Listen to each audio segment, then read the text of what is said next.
Баршаңызға сәлем достар, сіздермен бірге Дина. Бүгін шұжық дайындаймыз. Өте дәмді және тез дайындалады. Менімен бірге болыңыздар.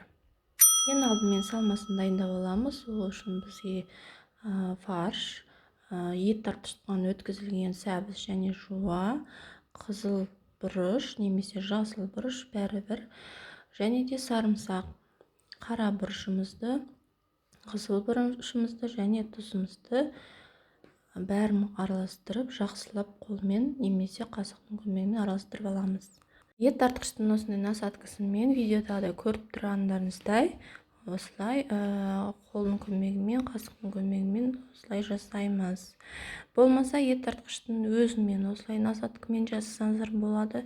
Осындай насадка болмаса, кәдімгі бутылканың бас жағын кесіп жасасаңыздар болады.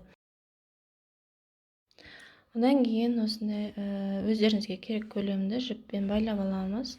Одан кейін мантаваркаға 35-40 минуттай пісіріп алатын боламыз.